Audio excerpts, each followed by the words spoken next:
Mga boss idol, welcome sa Mako Bayensen. Okay, so dito tayo sa ating unang glass cab for today. Ito yung mga red concept natin. At the same time, mga Sentai, vinyl, art toys, at ayan, mga anime chicks, Hunter x Hunter, Ghost Fighter. Ito syempre yung mga tropa natin. Shoutout dun sa mga tropa natin na pupursu na kanilang gusto, yung mga art toys, ayan, yung mga gawa nila. Ayan, napakaganda ng mga gawa nila. Sir, usually sa mga ganito pa lang na customized piece, ano po siya? PVC or resin? Resin. Resin yan, parang 3D resin ang ginagamit nila dyan. So, yung mga idea, concept, kumukuha sila sa mga ibang figure, tapos pinagsasama-sama nila yan. Nakita nyo naman kung gaano kaaganda yung mga gawa nila. Yun, tapos meron tayong DBZ, mga vintage natin. Milo, ayan, medyo mahirap na maghanap niyan. Siyempre, kung mga nakakaalala, yung mga nagro-robot ng Colgates. Yan. Nice. Sir, anong year pala yung ganito, sir? Naabutan ko to kasi mga 1990s pa yan, early 90s. 91, 92, yan. Vintage. Care Bears, yan. Unang natin yan. Ang pinapalabas pa nung araw. Hello mga ka-chupos, at nandito tayo. Siyempre, kasama natin si Sir Mako! at si Ma'am Ice. At Sir, regarding po pala sa store nyo, is ano pala yung pangalan po? Siyempre, wala nang iba kundi Mako and Ice Toy Shop. And Yes. siyempre, tatanungin naman natin si Ma'am Ice. Ma'am Ice, gaano na po kayo katagal na as seller po? Seller? 2011 pa lang. Sa bangketa, sa palengke. Ganon. Tapos mga 2012, pinasok ko na yung online. Tapos 2018, event naman. Yun, yung mga Toycon, yung mga malalaking event, yun, doon ko napasok. Then, Sir Michael, kayo naman po, paano po kayo naging seller po? Actually, when I started 2006 as a collector. Ngayon, 2016 ako nag-live selling noon kasi pa-boost na yung mga online na yan eh. So, nag-try ako noon. Nagkaroon naman ng profit at the same time, nagtuloy-tuloy na siya hanggang ngayon. Nice. Ayun. Then, and po pala, paano po kayo naging business partner po ni Sir? Ewan ko. Paano nga ba? Paano ba yun? Parang lang eh. Kasi mga buyer, seller, ganyan. Yan. Hanggang sa lagi na kami nagkikita. Tapos, yun sa Green Hills, no? No. Ay. No, naalala ko yun, nasa Blooming Treat siya. Pinuntahan ko siya, ang yabang niya. Alam niyo kung bakit? Pinag-park ako dun sa mismong gitna ng Blooming Treat. Kasi yung tindahan nila, nasa gitna rin mismo. Kasi gaya sa Blooming Treat. Ayun, nung mga panahon pa na, hindi pa Yorme yun eh. Mga ganoon talagang doon kami nagkakilala, tapos o-offeran niya ako, live selling, bumibili ako sa kanya. So, pa-start pa lang din ako ng online selling noon. Tapos nagkakaroon ako ng idea, pag nanonood ako sa kanya, namimili. At the same time, yung profit ba between me and Beshi Ice. Tapos yun, nagkakwentuhan. Hanggang ngayon, tuloy-tuloy na kami. Then, Sir, syempre, sa mga baguhan pa lang na collector or seller, sa pagiging collector po muna, is ano pala yung una nyong kinokollect or gustong-gusto nyong i-collect? Kunwari, Pokemon, Dragon Ball, mga ganun, Sir. Anong po ba? Sa katunayan na, ng unang-una kong naging collection talaga noon, galing ako ng office, gabi, pagbaba ko dyan sa mismong LRT Monumento kasi nagko-commute lang ako noon, merong nagtitinda sa bangketa dyan ng mga Marvel, Toy Biz pa noon. Ang unang-unang binili ko dyan, naalala ko yun, si Omega Red na wala pa siyang tentacles dito. Nabili ko siya ng 500 pesos. Simula noon, excited na akong umuwi kasi excited akong bumili. Araw-araw yung binibilang ko siya. Tapos every week naman, yun, pumupunta kami ng Green Hills kasama yung mga anak ko. Saka syempre yung asawa ko. Yung asawa ko. Asawa ko? Correction. Shout out. Ay, mami. Saka sa mga asawa. Sa asawa. Then, syempre, Ma'am Ice, kasi ako familiar ako sa inyo kasi minsan kumukuha ako sa inyo ng mga items. Ayun, para lang sa mga hindi pa nakakaalam. Ayun. Star Wars po ba talaga ang una nyong collection or hindi po? Hindi. Pera talaga collection niya. Pera. Yung talaga, yung bootleg na Naruto. Yung binebenta dati sa Santa Cruz na 50 isa. Yabang 500 sa kanya, akin 50 lang. Anong taon po ba yun?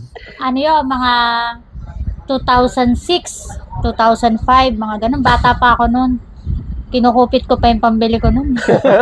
Kay? Ano na po? Aling? Auring. Aling. Then, ayun po. Then, pagiging collector po, sa seller po, magkano po yung estimate or mga range po ng ano nyo, puhunan po? Yun, nagsimula ako. Opo, na magbenta na po. 1.5 lang talaga yun eh. Kasi yung mga Japan surplus nun, sobrang konti pa lang ng mga nakakaalam na wala talagang namimili. Kaya hindi nila alam kung paano nila ang mga laruan. Gawa ng nakapokus yun sa mga furniture, mga gamit sa bahay. Yung mga laruan, hindi nila alam value nun. Kaya talagang yung 1.5 na yun, halos kalahating jeep na yung laman nun. Tininda ko sa bangketan na walengke yun. Nagkakanda tapon-tapon nga yun pag nahuhuli yung mga pulis. Then, sir, kayo naman po, magkano naman po yung puhunan nyo, sir? Kung natatandaan nyo po. Sa puhunan, kasi ang naging diskarte ko dyan, nung as a collector ako, naipon yung laruan ko eh. Nung uso na yung online selling or live selling, yung mga hindi ko na siya ganun kagusto na mga laruan na pwede ko pang i-resell, yun yung naging puhunan ko para mag-start ako. Ayun, hanggang sa nagtuloy-tuloy na. Yun. And, syempre po, dahil collector-seller po kayo, ano pala yung mga maipapayo nyo para sa mga magko-collect pa lang, sir? Yung mga magko-collect pa lang, itigil nyo yan kasi gastos. Hindi, joke lang. Ano lang, ang pinaka-best na mabibigay ko sa inyong payo is mag-focus lang kayo kung ano yung talagang gusto nyo. Kasi pagka meron pa pong ibang line na gusto, magdodoble yung gastos eh. So, focus lang muna kayo sa isang goal nyo kung ano yung pinaka talaga gusto nyong figure. Like for example ako, ang gusto ko talaga noon, Marvel lang talaga ang kinulik ko noon. Tapos lately na lang ako nag-chop suey ng mga iba-ibang figures dahil maganda nga naman, tas mura nung mga time na yon nung binili ko. That's why dumami siya ng dumami, naipon. So, hindi ko siya na-display noon. Tapos, yun, na-resell ko, nagkaroon pa ako ng profit. Kaya, sana sa mga magko-collect dyan yun, focus ka lang muna sa isa. Then, kayo po, Ma'am Ice. Ako, magko-collect kayo. Opo. Hindi, pagka may gusto ka, huwag mo iiyakan sa iba yan. Huwag kang manlolow-baller kasi mababash ka. Ay, totoo yan. Okay. Totoo yan. Saka, hindi. Kung ano yung gusto ng puso mo, mapa-bootleg yan, mapa-second hand na laruan yan, Yes. mapa-brand new yan. Totoo yan. Kung ano yung gusto mo, huwag mong pakinggan yung sasabihin ng iba na kasi may mga ibang collector na akala mo mga okay. Oops, bawal. Ay, naku po. kaya na ang tingin doon sa mga collector ng bootleg, collector ng mga second hand na laruan, mga mabababang uri ng tao. Ang sakit na. Kaya, hindi, real talk lang. Pero marami naman tayong kaibigan dyan ng mga high profile na collector, pero basta kung ano lang yung gusto nyo. Huwag kayong palapas siya, yung may nakita kayong ganito, ganyan, maghahalo-halo lang yan. Pagdating ng huli, dapat aalamin mo yung value ng laruan mo para in case na ayaw mo na, mabibenta mo pa rin na maganda. Okay? Hey, Okay. Then, Ma'am Ice, ito, question lang. Bakit nga ba nagmamahal ang isang laruan po? Ayan. Parang ba't naman to? Ay, yan? Kasi depende sa supply. Pagka maraming produce, wala na, hindi natataas ang value nun. Pero yung kagaya ng, yung mga konti lang yung produce, yun yung mga tumataas talaga yung value. Yung mga ano ba tawag doon? Bolted. Hindi na nagpo-produce talaga yun. Ganun ang Tsaka, yung mga mahirap hanapin, yun yung mga mahal. Ang mga mura na anime, yung mga mahirap na hanapin na anime at mataas yung value, yung mga pinalabas dito sa atin na anime. Pero yan, yung mga Demon Slayer sumikat sa Japan, lahat ng sumikat sa Japan, mass produce yan. Ibig sabihin, marami yan, mura yan, babagsak presyo niyan eventually. Eventually! Artista. Sir Michael, ayun, you tell me naman po regarding naman po sa mga authentic, bootleg, mga MISB, MIB, mga ganun, sir. Bakit may mga ganung term sa mga laruan, sir? Yung meaning ng MISB and mean in sealed box. So, ibig sabihin, hindi pa siya na-open or never been, ano talaga, yung tape, yung first tape niya nandun pa. Yung MIB, mint in box, ibig sabihin, nabuksan yung box, pero hindi tinanggal sa plastic. So, yun yung mint in box. Tapos, yung loose figures naman, yung bib, back in box. So, binuksan sa box, tinanggal sa plastic, binalik ulit sa plastic, binalik sa box. Yun ang pinaka, ano niya. Tapos, sa MISB kasi, medyo masela niya pag MISB, yung ultimo yung kanto, kailangan wala siyang tama. So, para masabi mo siya talaga na MISB. Then sir, regarding po pala sa mga ganun, sa mga condition, syempre, bakit nga ba nag-differ yung price, kunwari, nabuksan sa hindi, mga ganun, sir?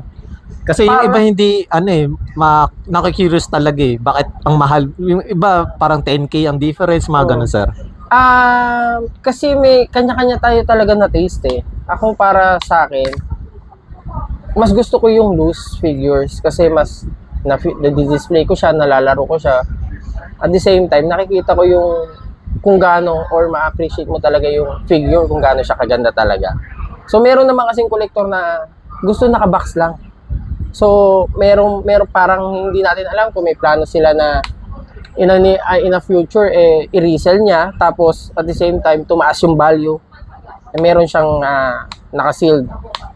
Diba? Yun yung pinaka-difference dun sa mga collector ngayon. Then, ito pa sa mga nagtatanong sa akin po, regarding naman po sa mga may sign or kunwari, namatay na, tapos may figure, tapos yung iba may license, is ano pala effect nun sa isang laruan na based sa collection or sa price po? Siyempre, depende yung kung sino yung mamamatay. Po. Kasi kung sikat siya, ayun, kung may na-establish siyang pangalan, Lalo dito sa Pilipinas. magkaka-worth yun. Kasi dito sa Pilipinas, ako hindi ko rin naiintindihan yan dahil wala naman ako signed na kahit ano memorabilia eh. Pero yun nga, depende kung sino yung tao na yun. Halimbawa, malaki yung ambag niya sa toy community. Tapos kilala natin siyang lahat. Tapos mabait siya. Marami siya nagawa sa community natin. Yun, pwede pa yun. Pero pagka yung sabihin mo may sign lang ni... Ganito. Joke lang. Syempre hindi naman ganun ang value nun. Iba yung mas maraming nag-idolize sa'yo talaga. Yun ang may worth na sign. Pero yung mga kung sino-sino lang na pumirma dyan. For example na lang po, yung recent na namatay po, yung Actually, creator ng Dragon Ball po. Actually, ganito. May figure ka ng isang namatay na tao.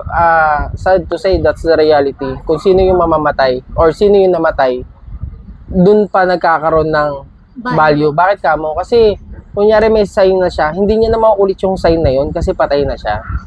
Like for example, Kobe Bryant. Kobe, may mga jersey yan.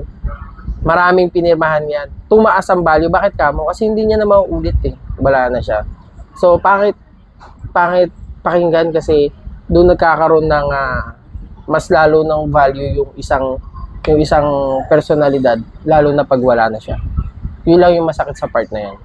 Then, totoo po ba na lason po ang mga laruan po? Lason, hindi. Anong tawag doon? Ang tawag diyan cancer. Epidemya. Kasi pag nakabili ka ng isa niyan, malungkot yung isa. Pag nakabili ka ulit ng isa, ay, ulang pa si ano. Hindi bibili mo ulit yun, yung set na yun. So, natapos mo na siya. Ay, parang mas magandang kulikin din tong isa na to. So, bubuhay mo na. Tuloy-tuloy yan. Wala nang katapusan yan. Lalo ngayon sa dami ng naglalabas na nagre-release ng mga laruan. Talagang tuloy-tuloy yan. At syempre, dahil nandito na tayo sa store nilang dalawa, at tayo ay mag-tour tayo. Okay. Let's go! And also we have, syempre, hindi lang kami ang bumuo nitong Mako and Ice Toy Shop. Syempre, kasama natin yung mga butihing kaibigan natin sa toy community. Ito yung mga glass cab na pinaparent natin para dun sa mga hindi kayang magtayo ng sarili nilang physical store. So dito muna tayo sa mga Hot Wheels. Ito kay Sir Serge Mata. Yan, mga Hot Wheels natin, puro carded. Meron din tayong loose na mga diecast dyan. Siyempre dun sa mga nostalgic at at the same time mga pang man cave natin yan kay Sir Alvin Retro. Yan, yung mga banknotes, mga memorabilias na sikat dito sa atin, even sa international. Siyempre sa mga game console kay Ma'am Felicity. Ayan.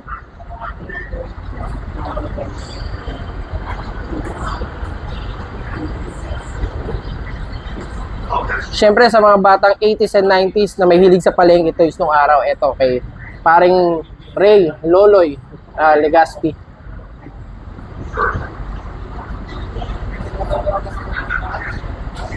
And siyempre hindi rin papauli ang ating butihing tropa na si Sir Francis Rafi.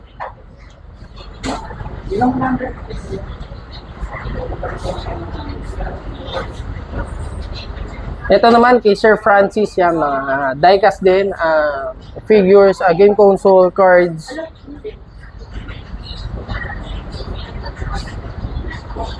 Siyempre, ito ang ating display na medyo malupitan yan.